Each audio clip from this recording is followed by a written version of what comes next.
అందరికీ నమస్కారం. షిరిడి సాయిబాబా విషయమై మనం చాలా సందర్భాల్లో మాట్లాడాం. ఈ వివాదం ఇప్పుడున్నది కాదు, ఎన్నో సంవత్సరాలుగా నడుస్తూ ఉంది. అయితే గత సంవత్సర కాలం ముందు నుంచి కూడా నేను కూడా అప్పుడప్పుడు ఈ అంశం మీద మాట్లాడుతూ వచ్చాను. సాయిబాబా కేంద్రముగా జరుగుతున్నటువంటి కొన్ని కార్యక్రమాలని ఖండించాను. సాయిబాబా విషయంలో జరుగుతున్న హిందుత్వంలో కలుషితాన్ని కూడా ప్రశ్నించాను. ఇవన్నీ కూడా పక్కన పెట్టేసి కొన్ని వక్రీకరణలతో షిరిడి సంస్థాన్ సహకారంతో నా మీద కేసులు పెట్టించడం జరిగింది.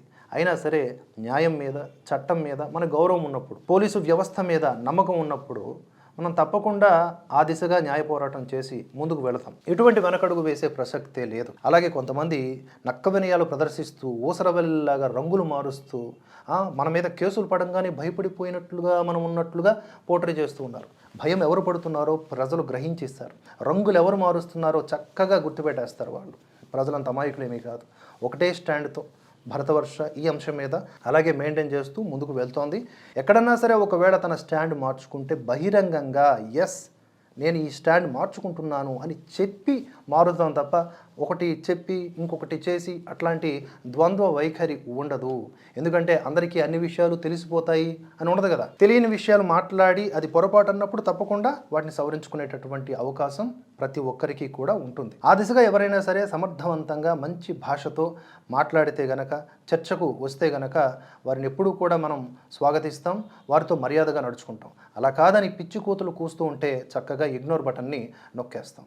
మన పని మనం చేసుకుంటూ ముందుకు వెళ్తాం. ఇక్కడ షిరిడి సాయిబాబా ద్వారా కలుషితం ఏమన్నా జరుగుతుందా హిందుత్వానికి అంటే, నేను స్టార్టింగ్ నుంచి చెప్పాను కదా, బాబా ద్వారా కాదు, బాబా పేరుతో ఏర్పడిన కల్ట్లు తయారు చేస్తున్నటువంటి కొన్ని పనికిమాలినటువంటి వ్యవస్థలు ఈ విధమైనటువంటి ధోరణిని అవలంబిస్తూ భ్రష్టు పట్టిస్తున్నాయి శాస్త్రాలను కానీ, హిందుత్వంలో ఉన్నటువంటి వైదిక విషయాలను కానీ. వాటిని మనం ప్రశ్నించాలి. అదే ధర్మం అంటే. నోటికేదొస్తే అది మాట్లాడేయటం కాదు జ్ఞానం అంటే. అలాగే కేవలం షిరిడి సాయిబాబానైనా అంటే అసలు ఈ కలియుగంలో బాబాల ట్రెండ్ నడుస్తుందని వీరబ్రహ్మేంద్ర స్వామి వారే చెప్పారు. పుట్టగొడుగుల్లాగా బాబాలు పుట్టుకొస్తారు అని ఆయన మాటనే, నేనన్నది కాదు. అంటే దాని అర్థం ఏమిటి అంటే, కలియుగంలో ఒక మంచి డంబాచారం, ఒక గెటప్పు సెటప్పు పెట్టుకొని జనాల్ని మోసం చేయటం చాలా ఈజీ. పూజల పేరుతో, నోముల పేరుతో, వ్రతాల పేరుతో, లాజిక్లోని మ్యాజిక్లు ఇలాంటివి ఏవో ఒకటి చూపించేసి జనాల్ని ఆకర్షించటం, అదేదో దైవ సంబంధమైనటువంటి మహిమగా మార్పించటం, మ్యానిప్యులేట్ చేయటం, తద్వారా తాము ఒక మంచి పీఠాలను లేకపోతే ఒక మంచి వ్యవస్థలను ఏర్పాటు చేసుకొని హాయిగా జీవించటం. నిజానికి నకిలీ బాబాలు ఎవరైతే ఉంటారో వాళ్ళకి అసలు భగవంతుడన్నా ఈ భక్తులన్నా ఎమోషన్ ఏమి ఉండదు. అసలు నిజానికి వాళ్ళు నాస్తికులు అయ్యి ఉండొచ్చు, లేదా అంతకు మించి వికృతమైనటువంటి మనస్తత్వం ఉన్న వాళ్ళు అయ్యి ఉండొచ్చు. భగవంతుణ్ణి భక్తుణ్ణి ఇద్దరినీ కూడా వాడుకుంటా ఉండవచ్చు. అందుకనే వారు శాస్త్ర విరుద్ధంగా మనకు కనిపిస్తారు.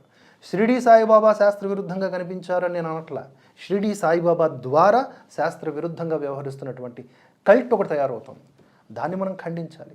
అది ఖండిస్తే మండిపోయేటటువంటి టెంపరతనం ఉన్నవాళ్ళు మనకు అనవసరం. వాళ్ళతో మనం మాట్లాడం, వాళ్ళని అలా ఇగ్నోర్ చేస్తాం. మళ్ళీ చెప్తున్నా. మరీ అతిగా పోయాడు అనుకోండి, తప్పకుండా తగిన సమాధానం చెబుతాం. అయితే ఇక్కడ మనం అర్థం చేసుకోవాల్సింది ఏంటంటే, ఈ కలుషితం, ఈ కాలుష్యం కేవలం పర్యావరణమే కాదు, ఆధ్యాత్మిక లోకంలో కూడా కాలుష్యం నెలకొంది. ఇటీవల బాగా పాపులరైజ్ అయినటువంటి సంస్థల్లో లేదా బాబాల్లో జగ్గి వాసుదేవ్ ఉన్నారు. ఆయన మీద కూడా ఎన్నో భిన్నాభిప్రాయాలు ఉన్నాయి. అతను అనుసరిస్తున్న విధానాలు కూడా సక్రమమైనవి కావు. అదొక మంచి స్ట్రాటజికల్ మార్కెటింగ్, అంటే భక్తి పేరిట వ్యాపారం అని అనేవాళ్ళు ఉన్నారు. నా మనసు కనిపించినటువంటి కొన్ని ఒపీనియన్స్ని కూడా చెప్పాను. గతంలో ఆర్య ద్రవిడ సిద్ధాంతాన్ని ఆయన బలపరిచినప్పుడు నిర్మోహమాటంగా ఖండించటం, అగ్ని మీద కాలు పెట్టి, శివలింగం మీద అగ్ని పెట్టి ఇలాంటివి చేసేటప్పుడు, లేదా మన పురాణాల్లో ఉన్నటువంటి గాథల్ని తప్పుగా వక్రీకరించి నోటికొచ్చినట్లుగా మాట్లాడినప్పుడు ఆక్షేపించాం, ప్రశ్నించాం. అలాగే ఇదే జగ్గి వాసుదేవ్కి సంబంధించినటువంటి ఈ ఈషా సెంటర్కి వెళ్ళినటువంటి ఆడపిల్లలకి గుండెందుకు కొట్టిస్తారు, సన్యాసం పేరిట ఆ విధమైన వికృత రూపం వారికి ఎందుకు ఇస్తారు అని మనం అన్నాం. లేదు, దాని వెనుక ఉన్నటువంటి పరమార్థం ఇది అని జగ్గి ఫాలోవర్స్ అన్నారు. ఇలా రెండు వాదనలు నడుస్తూ ఉన్నాయి. అప్పట్లో నేను ఆ వీడియోలు చేసినప్పుడే ఒక ట్రూప్ బయలుదేరి ట్రోల్ వీడియోలు లాంటివి చేస్తూ వికృతంగా వ్యవహరించారు అనమాట. ఇప్పుడు కొంతమంది వ్యవహరిస్తున్నట్లే బాబా మీద చేస్తున్నప్పుడు. సో వీళ్ళిద్దరూ కూడా ఈ కేటగిరీస్ ఏవైతే ఉన్నాయో అట్లా మనం ప్రశ్నించగానే హర్ట్ అయిపోయి నోటికి ఏదొస్తే అది మాట్లాడే బ్యాచ్. వీళ్ళు సాధకులు కాదు. వీళ్ళు నిరంతరం కూడా వేదనలో ఉండే విగత జీవులతో సమానం. కనుక వాళ్ళని మనం పట్టించుకోక్కర్లే. అలాగే నిత్యం ఒకే అంశం మీద మాట్లాడగలమా? లేదు. అప్పుడప్పుడు సందర్భానుసారంగా మాట్లాడుకుంటూ ముందుకు పోవడమే. ఇక షిరిడి సాయిబాబా అంశం మీదకి వద్దాం. బాబా అంశం మీద ఎందుకు ఎక్కువగా మాట్లాడడం, దాదాపుగా ఒక 10 వీడియోలు నేను చేసుంటాను. అలాగే ఈ బాబా అంశాలని మాట్లాడటం వల్ల, నన్ను పర్సనల్ అటాక్ చేయడం వల్ల ఇంకో 10 వీడియోలు ఆ వ్యక్తి కేంద్రంగా చేశాను. వాళ్ళ పేర్లు కూడా ఎత్తడం, వాళ్ళ ఫోటోలు కూడా మన ఛానల్లో వేసుకోవడం నాకు ఇంట్రెస్ట్ లేదు. ఒక పెద్ద ఆయన చెప్పారులేండి, నెగిటివ్ ఎనర్జీ అని చెప్పేసి, అందుకే వదిలించుకుంటున్నాను. షిరిడి సాయిబాబాని ప్రతి ఒక్కరము కూడా మనం గౌరవించి పూజించిన వాళ్ళమే, దైవంగా భావించి భజనలు చేసిన వాళ్ళమే, మాలధారణలు కూడా చేసుకున్న వాళ్ళమే. కానీ కాలం నడుస్తున్న కొద్దీ ఇప్పుడు డిజిటల్ మీడియా విప్లవంలో భాగంగా ఈ చర్చలు నడుస్తున్నాయని చెప్పాను కదా, అప్పుడు కొన్ని విషయాలు వెలుగులోకి వచ్చాయి. ఇప్పుడు షిరిడి సాయిబాబా ముస్లిం అని, అలాగే అతను ఒక ఆఫ్ఘనిస్తాన్ నుంచి వచ్చిన పిండారీ జాతికి సంబంధించిన అతనని ఒక వాదన వచ్చింది. లేదా అతను బ్రాహ్మణ కులంలో పుట్టాడని, అతను కొంతకాలం సుప్తావస్థ లైక్ ఎక్కడ కనబడకుండా ఉన్నారని, అప్పుడే ఆయన ధ్యానము ఇత్యాదివన్నీ నేర్చుకున్నారని, సిద్ధి పొందారని ఇలా చెప్పేటటువంటి కథనాలు ఉన్నాయి. ఈ రెండూ కూడా దేనికవే వాళ్ళ యొక్క విశ్వాసాలు ఆధారాల బట్టి చర్చించుకుంటున్న విషయాలు.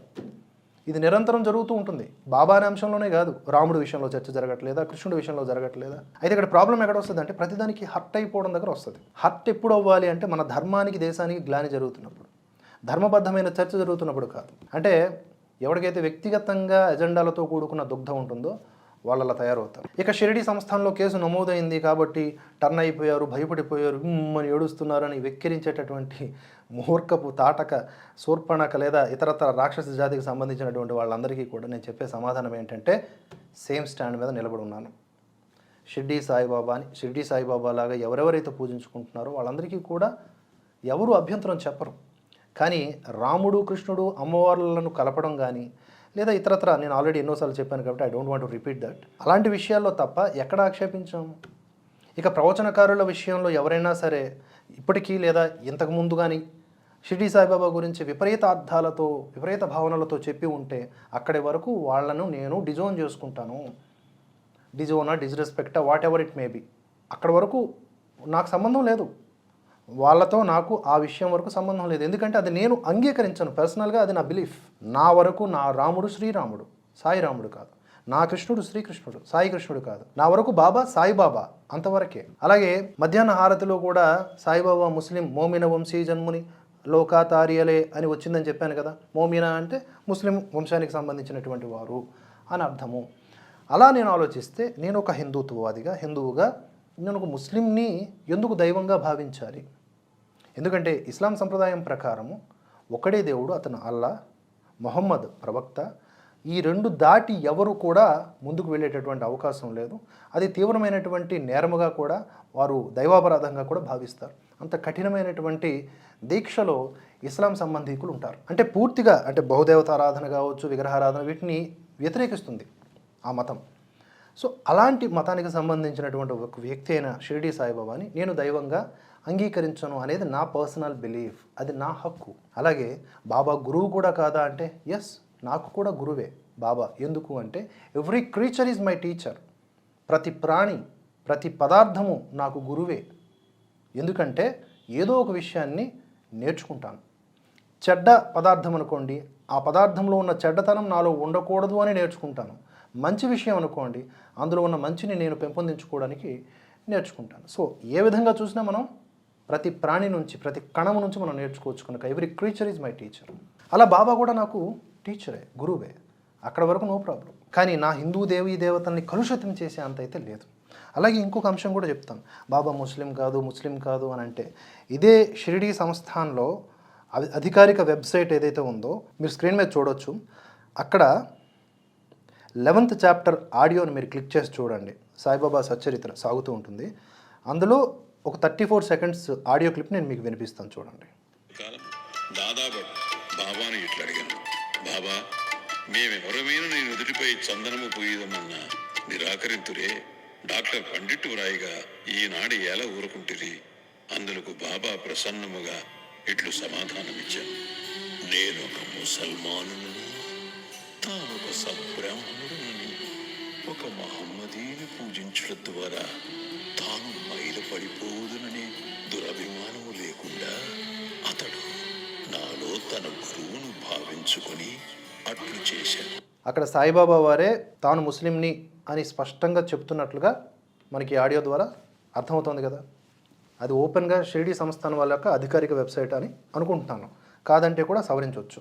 మొత్తానికైతే సాయిబాబా వారి మతం ఏమిటి అనేది ఇందులో కూడా తెలుస్తుంది. హారతిలో తెలుస్తుంది ఇందులో. అలాగే సాయి సచ్చరిత్రలో కూడా పలుమార్లు డైరెక్ట్గాను ఇండైరెక్ట్గాను తెలుస్తుంది. వేషధారణలో కనిపిస్తుంది. అల్లా మాలిక్ అనడంలో వినిపిస్తుంది. ఇన్ని ప్రూఫ్లు మనం ఆయన ముస్లిం అనడానికి ఉన్నప్పుడు, కాదు ఆయన బ్రాహ్మణ కుటుంబంలో జన్మించినటువంటి వాడు, ఆయన అవధూత దత్తాత్రేయుడు, ఇవి విశ్వాసాలకు సంబంధించినవి, ఇవి నమ్మకాలు, ఇవి ఆధారాలు. రెండింటికి చాలా తేడా ఉంది. మేము చెప్పింది మీరు నమ్మండి అంటే నమ్మకపోతే, మీరు భయపెడితే మేము నమ్ముతాం. మీరు ఇక కత్తి పెట్టేసి నమ్మండి అంటే ఇంకేం చేస్తాం, ఇక నమ్ముతాం. ఇక అట్లా నమ్మిస్తారంటే నమ్మించండి. ఇక అలా కాకుండా మాకు ఈ డౌట్స్ ఉన్నాయి, మీకు క్లారిఫై చేయగలరు అంటే yes you can do it. చేయండి, ఎడ్యుకేట్ చేయండి. రేపు పొద్దున ఇంకా యంగ్ జనరేషన్ వస్తుంది, వాళ్ళని కూడా మీరు గుడ్డిగా నమ్మాల్సిందే, గురువును ప్రశ్నించకూడదని మాట్లాడతారు. నేను ఎప్పుడో చెప్దామని నన్ను వదిలేశాను. పరశురాముడు గురువు ఎవరికి? భీష్ముడికి. మరి వారిద్దరూ కూడా యుద్ధం చేశారు ఒక అంశం మీద, వైరుధ్యం ఏర్పడి. అంతేకాదు గురువును ఓడించాడు అక్కడ భీష్ముడు పరశురాముడిని. ఆ ఘటన గురించి మీ అందరికీ తెలిసే ఉంటుంది. ఇక్కడ గురువు శిష్యుడు అని కాదండి, ధర్మం అధర్మం. అలాగే ప్రవచనకారులు ఎవరైనా కావచ్చు, స్వామీజీలు, వీళ్ళందరూ కూడా ఒకానొక దశలో లేదా ప్రస్తుతము బాబావారిని పొగుడుతూనే ఉండొచ్చు, అతిశయోక్తిగా ఉండొచ్చు. ఆ అతిశయోక్తుల వల్ల సమాజముకి తప్పుడు సందేశం ఇస్తున్నామా లేదని వాళ్ళే ఆలోచించాలి. లేదా మాకు తప్పుడు సందేశంగా అనిపిస్తోంది అని నేనే ఆ వీడియో క్లిప్స్ని ప్లే చేసి మరీ వీడియో చేసే అవకాశం ఉంటుంది. ఇప్పటికైతే కొన్ని అంశాలు ఉన్నాయి, అది నెక్స్ట్ వీడియోలో ప్లే చేసి వినిపించి ఇలా ఎందుకు మాట్లాడారు, ఏంటి ప్రమాణం అని చెప్తాను. కేవలం వాక్చాతుర్యము ప్రమాణము అనుకుంటే నేను ఒప్పుకోను. ఎందుకంటే మనం తప్పకుండా ఏ దశలో ఉన్నామంటే మన గురువుల్ని కూడా మనం ప్రశ్నించే దశలో ఉన్నాం. ఒకటి, మనం స్వీయ విశ్లేషణ చేసుకోవాలి. గురువులు చెప్పే విషయాల్ని కూడా మనం ఒకసారి రీఫ్రెష్ చేసుకొని దాన్ని అర్థం చేసుకొని మళ్ళీ సందేహాలు ఉంటే మరలా వారిని అడిగి ఇది తప్పు అనిపిస్తే తప్పు కదా గురువర్య అని కూడా అనాల్సినటువంటి అవసరం ఉన్నది. ధర్మం విషయంలో మొహమాట పడకూడదు. అయితే ఇక్కడ అహంకారం చొరబడకూడదు. కేవలం ప్రేమ మాత్రమే ఉండాలి. ఆ రకమైన ఒక వాతావరణంలో మాత్రమే భక్తి జ్ఞానము అనేవి వ్యాప్తమవుతాయి. అలా కాకుండా సంకుచితమైనటువంటి ధోరణిలో ఎవరైతే ఉంటారో, ఇట్లా నేను పట్టుకున్నది అదే సత్యం అని ఆ కోణంలో ఉన్న వాళ్ళందరూ కూడా ఏమవుతారు, ఒక మతస్థులు అవుతారు, ఒక కల్ట్ అవుతారనమాట. వారికి ఇంకా చిప్ ఎక్స్పాండ్ అవ్వదు, వారి మెమొరీ అంతే. ఇక చివరిగా నేను ఈ ఫొటోస్ని ప్లే చేస్తున్నాను చూడండి. సాయిబాబా వారు గణేశుడిగా, సాయిబాబా వారు ఆంజనేయ స్వామిగా, సాయిబాబా వారు రాముడిగా చూడండి.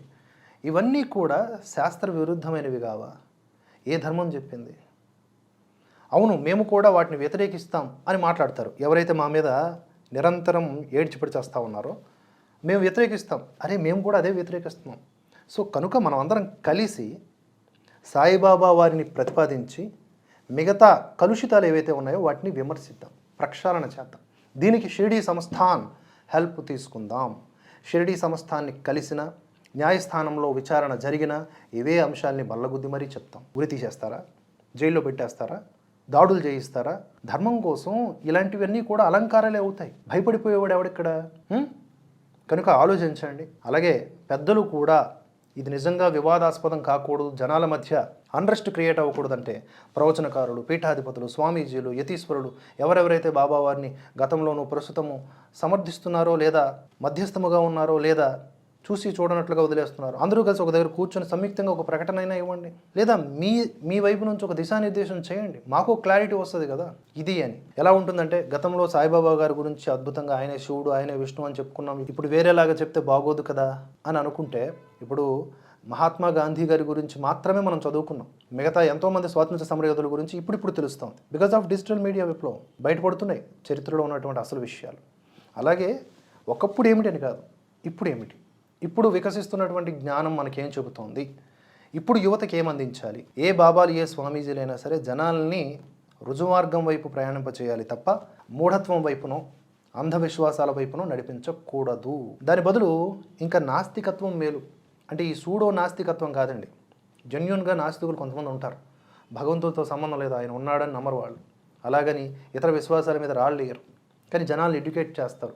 ఇందులో ఉన్నటువంటి తర్కము, సైన్సు ఇత్యాదివన్నీ బోధిస్తూ ఉంటారు. అలాంటి మహాత్ములు బెస్ట్. ఈ సుదీర్ఘమైన విశ్లేషణలో మీకు అనిపించినటువంటి అభిప్రాయాలని నిర్మోహమాటంగా కామెంట్స్ రూపంలో తెలియజేయండి. మరిన్ని అంశాల మీద మనం మాట్లాడుతూ ముందుకు సాగుదాం. జై హింద్, జై భారత్.